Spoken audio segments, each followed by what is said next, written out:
Wigland Miller play. Songs that made the hit parade.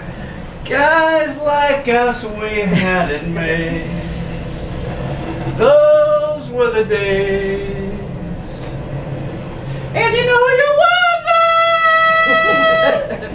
Gals was gals and men was men. Mister, we could use a man like Herbert Hoover again. Didn't need no welfare states. Everybody pulled his weight. Gee, our old LaSalle ran great. Those were the days.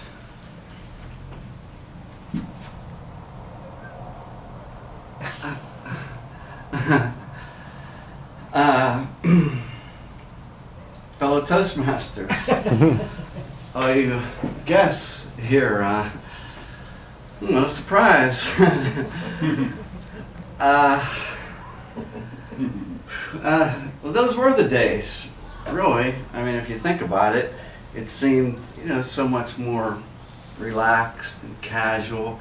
Nowadays, everybody's running around like a little aerobics instructor on caffeine and Splenda, I mean, back in those days, people took the time to talk to one another. Neighbors sat on the front porch. Neighbors walked up and down the sidewalk. They stopped and talked and chatted.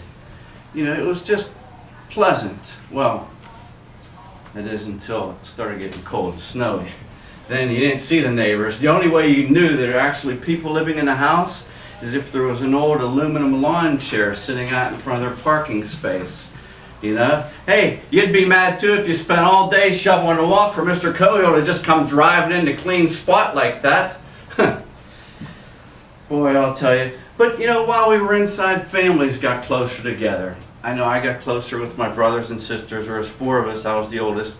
And I remember showing my younger sister why I took the second piece of bread in the loaf. No one ever ate the heel. But I reached back past the one and grabbed the second one. It was just a little bit fresher, and no one was fingering through it, touching it before I got to it.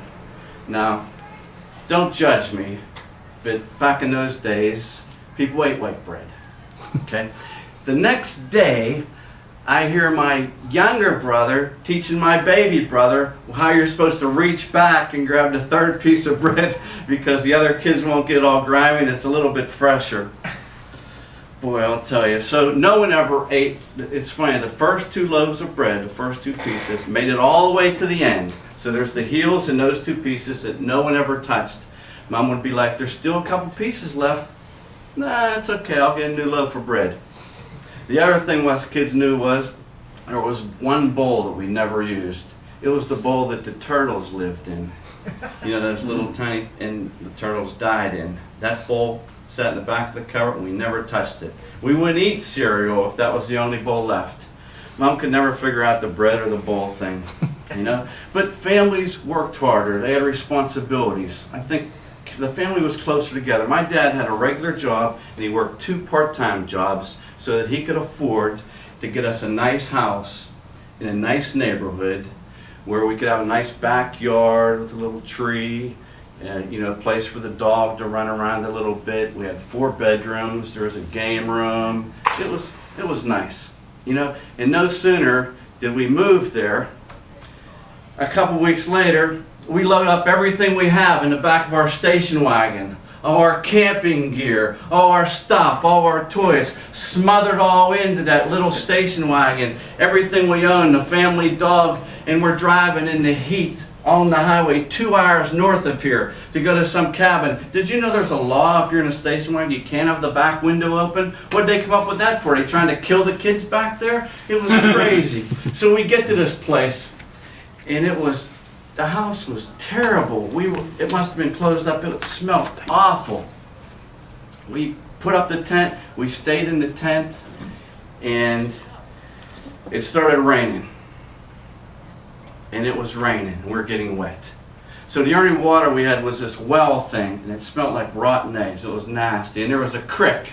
We could go in the creek. That was probably cleaner water. We were playing there until my sister cut her foot real bad on the thing, and the creek. It was terrible. So here we are in a tent. We're all sleeping there, and this train comes by, wakes up my baby brother. He's screaming all night. Who could blame him? We were all scared half our wits. So it's raining. We're in the tent. We're getting soaked. We wake up in the morning. We're like drenched. All of our stuff is wet. Everything.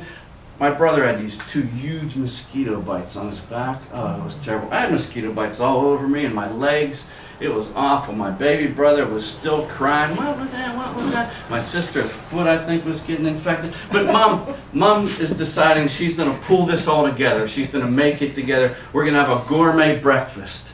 Okay? So here she is. She's out there, farm fresh eggs, green eggs and brown eggs. And she's mixing them up out there on the little sterno grill in the bowl that no one eats out of. Oh. You know, and here she goes. She's going to make French toast. Okay? And she brings out the loaves, the things of the bread that none of us kids have eaten. Here she's been saving them in the freezer for the last year. And now she's making French toast. All us kids were just looking at each other like, I can't believe this. So then it's still raining. Now my parents are arguing. We have to leave. The road's going to be blocked off. Now they're fighting. We don't know if we could get out. Now we're driving back down 79. We're soaking wet. We're miserable. I think they were still arguing. The dog stinks. Mom, Kenny got his foot in my face again. We're all crammed back here.